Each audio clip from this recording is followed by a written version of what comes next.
This is a guided meditation to help you communicate with your animal. You will need to have a notepad and pen and write down the questions you have for your animal before beginning this practice.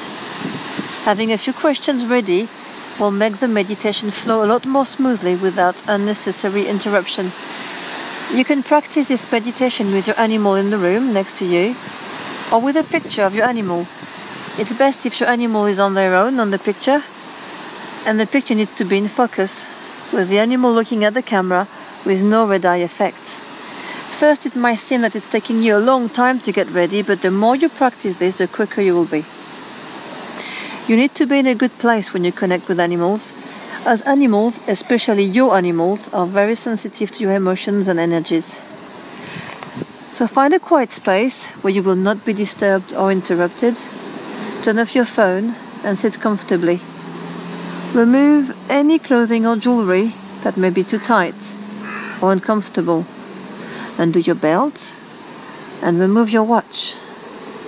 However you're sat, just be sure that the spine is straight and your breathing is comfortable. Firstly, scan your body from head to toe and notice how are you feeling. Is there any tension held anywhere? How do you feel emotionally? Is there any pain or soreness? Take a mental note of this so that you can better distinguish between your own mental, emotional, and physical sensations and those that you may receive from the animal you're communicating with. Feel grounded in the present moment, free from distraction. And we'll start with a pranayama, a breath-controlled exercise to help you relax and quieten the thought wave of your mind. So focus on your breathing. What is it like? Count during your in-breath and out-breath. You may find that your in-breath is a count of 6, and your out-breath is a 5, a 6, or a 7. That's fine. Just breathe naturally and don't force anything.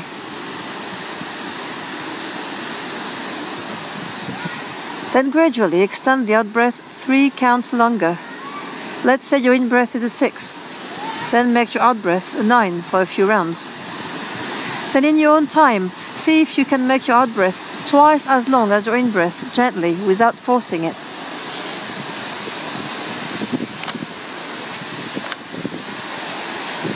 If you'd rather stay at a count of 12, that's fine. But extending the out-breath further is very beneficial if you're comfortable doing so. Just be kind to yourself.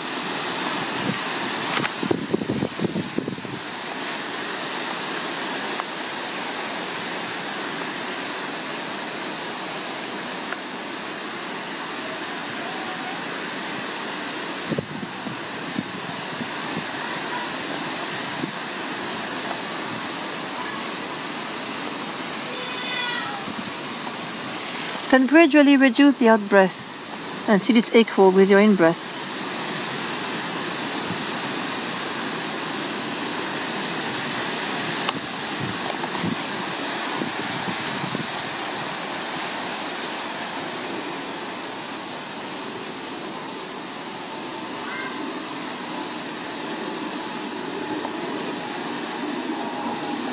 Let go of the technique and observe your natural breath.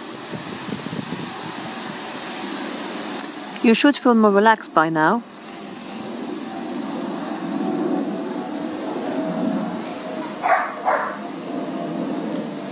If any thoughts come to your mind, then just acknowledge them and allow them to pass without attaching yourself to them or following them, as if you were watching clouds passing by. Don't get caught up with the thoughts. Don't try to suppress them, just let them pass. When you're ready, lower your attention to your heart area. You can visualize your heart as a beautiful flower opening, a pink rose or a lotus flower. Some people see their heart emerald green, and that's fine too. Then look at a photo of your animal or look at her or him if they're in the room.